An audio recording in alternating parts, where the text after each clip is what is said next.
మెస్సయ్య నామమునకు మహిమ కలిగిన గాక మీ అందరికీ షలోం. ఈరోజు కూడా ఇంకొక చిన్న వర్తమానం విందాం. జనరల్గా ఏంటంటే జూడాయిజం వారు ఈ మధ్యకాలంలో చాలామంది మెస్సియానిక్స్ని టార్గెట్ చేశారు. వాళ్ళ టార్గెట్ ఎవరంటే ఎక్కువగా క్రిస్టియన్స్ కాదు, అన్యులు కాదు, ముఖ్యంగా మెస్సియానిక్సే టార్గెట్. వాళ్ళకి జూడాయిజానికి టార్గెట్ ఎవరంటే మెస్సియానిక్స్ అనమాట. వాళ్ళు ఏం చెప్తూ ఉంటారంటే యెషువా మెస్సియా అంటేనే వాళ్ళకి ఇష్టం ఉండదు. మెస్సియా అని ఆయన అసలు మెస్సియా అని కూడా నమ్మరు. తర్వాత క్రొత్త నిబంధన బుక్స్ని కూడా నమ్మరు. ఆ విధంగా యూదుల ద్వారా వాళ్ళు భ్రష్టులు అయిపోయారు, నాశనానికి వెళ్ళిపోతున్నారు. అయితే అప్పుడప్పుడు ఏం చేద్దాం, ఇదివరకు మరి యెషువా మెస్సియాగా నమ్మిన వ్యక్తులే కదా, వీళ్ళు దేవుడిగా కూడా నమ్మిన వ్యక్తులే కదా. వీళ్ళంతా కూడా క్రిస్టియన్స్గా వచ్చారు. క్రిస్టియన్స్గా ఎప్పుడు ఇచ్చారు? పాస్టర్ల బోధలు విని రక్షణ పొంది క్రిస్టియన్స్ అయ్యారు. ఆ తర్వాత కొంచెం ఎదురుకు వచ్చి మెస్సియానిక్స్గా మారారు. ఇప్పుడు ఏం చేస్తున్నారంటే వాళ్ళు మొత్తానికి మెస్సియాని కాదంటే ఇంకొక రకంగా ఉంటుందని ఇప్పుడు మళ్ళీ ట్రెండ్ మార్చారు. ట్రెండ్ మార్చి ఏం చెప్తున్నారంటే ఆయన ప్రవక్తలోకి ఆయన ఒక గొప్ప ప్రవక్త, ఒక మంచి ప్రవక్త, ఒక సత్ప్రవక్త అని చెప్తున్నారు. Just like Muslims. ఆ సందర్భంలో చెప్తూ ఆయన దేవుడు కాదు అని చెప్పడానికి మళ్ళీ క్రొత్త నిబంధనలు కొన్ని వాక్యాలు తీసుకుంటారు. క్రొత్త నిబంధనలు ఎక్కడెక్కడైతే ఆయన దేవుడు కాదు అని చెప్పడానికి ఉపయోగపడుతుంటాయో ఆ వాక్యాలు తీసుకుని వాళ్ళు నమ్మరు అనుకోండి, నమ్మకపోయినా మెస్సియానిక్స్కి చూపిస్తుంటారు అనమాట. అందులో ఒక వాక్యం చూపిస్తాను చూడండి. అదేమంటాడంటే అపోస్తలులు 2:32 ఈ యేసును దేవుడు లేపెను, దీనికి మేమందరము సాక్షులం. మీరు నమ్ముకుంటున్న యేసు అదే యెషువా దేవుడు కాదు, ఆయన్ని మా దేవుడు లేపాడు. అంటే వీళ్ళు ఏదో యూదులు అయిపోయినట్టు, యూదులుగా కటింగ్స్, వీళ్ళు సున్న చేయించుకున్న, కిప్పా పెట్టుకున్న, ప్రేయర్ సాల్వ్ వేసుకున్న, ఏం చేసినా ఎన్ని డ్రామాలు ఆడినా వీళ్ళు అంజలి తప్ప యూదులు కాదండి. వీళ్ళు ఏ యూదుల్లోనూ వీళ్ళని తీసుకెళ్ళి చేర్చరు. కాబట్టి ఇదంతా కూడా ఏంటంటే పెద్ద డ్రామా. కనుక వీళ్ళంటారు మీ యేసుని మా దేవుడు లేపాడు అంటే వీళ్ళ దేవుడు యెహోవా, లేకపోతే అదోనై, లేకపోతే హషేం, లేకపోతే ఎలోహివారు, ఇలా చెప్తుంటారండి వాళ్ళు. లేపాడు అంటారు.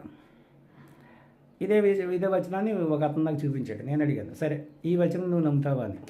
బైబిల్లో రాసింది నమ్ముతాను అన్నాడు. అయితే ఇంకో వచనం కూడా రాసింది, అది నమ్ముతావు, అది నమ్మాలి, మరి నమ్ముతావా అన్నాను. ఆ వచనం ఏంటన్నా సేమ్ అదే అధ్యాయంలో 2వ అధ్యాయం 36 వచనంలో ఏం రాసిందంటే మీరు సిలువ వేసిన ఈ యేసుని దేవుడు అంటే మీ దేవుడే, ఇందాక నువ్వు అంటున్నావు కదా అన్నాను, మీ దేవుడు లేపడు అంటున్నావు కదా, మరి అదే దేవుడు మరి ఈయన గురించి ఏం చెప్పాడో అది కూడా చూద్దాం అన్నాను. మీరు సిలువ వేసిన ఈ యేసునే దేవుడు ప్రభువుగాను క్రీస్తుగాను అంటే మెస్సియాగాను నియమించెను. ఇది ఇశ్రాయేలు వంశం అంతయు రూఢిగా తెలుసుకున్న వాళ్ళని చెప్పాను. మరి ఇప్పుడు చెప్పు, ఇప్పుడు మీ దేవుడు ఆయన్ని లేపాడు, దాన్ని నమ్మంటున్నాం, మంచిది. మరి మీ దేవుడే ఈయన్ని మెస్సియాగా నియమించాడు, మరి నువ్వు ఇప్పుడు ఈయన్ని మెస్సియాగా నమ్ముతావా అని అడిగాను. సమాధానం లేదు. అంటే వాళ్ళ నమ్మరు, ఎదురువాళ్ళని బోల్తా కొట్టించడానికి. యూదులకి ఎంత టెక్నిక్స్ ఉంటాయంటే అంత టెక్నిక్స్ ఉంటాయి. ఈ మధ్యకాలం చాలామంది యూదుల గురించి ఏమన్నా కొంచెం అంటే వాళ్ళని కరెక్షన్ చేయడానికి ఏమన్నా మాట్లాడామనుకోండి, మనం ఏదో యూదుల్ని ద్వేషించేస్తున్నట్టు, లేకపోతే యూదుల్ని ద్వేషించేస్తున్న వ్యక్తుల్లాగా చిత్రించడానికి చాలా ట్రై చేస్తుంటారు వీళ్ళు. అయితే బైబిల్ ఏం చెప్తుందంటే ఇజ్రాయేల్ అందరూ రక్షించబడతారంటే లేదు, శేషం మాత్రమే రక్షించబడుతుందని చెప్తుంది. రోమిలికి రాసిన పత్రిక 9వ అధ్యాయం 27-30 వచనాలు నేను చదువుతాను, ఒకసారి మీరు వినండి. రోమిలికి రాసిన పత్రిక 9వ అధ్యాయం ఏమండి చదువుతాను, చూడండి. మరియు ప్రభు తన మాట సమాప్తం చేసి క్లుప్తపరిచి భూలోకమందు దానిని నెరవేర్చును కనుక ఇశ్రాయేలు కుమారుల సంఖ్య సముద్రపు ఇసుక వలె ఉండినను శేషమే రక్షింపబడినని యెషయాయు ఇశ్రాయేలు గూర్చి బిగ్గరగా పలుకుచున్నాడు. మరియు యెషయా ముందు చెప్పిన ప్రకారం సైన్యములకు అధిపతియగు ప్రభు అని రాశాడంటే యావే మనకు సంతానము శేషింప చేయకపోయిన ఎడల సొదొమ వలె నగుదుము, గొమొర్రాను పోలియుందుము అని ఉంది. కాబట్టి ఇప్పుడు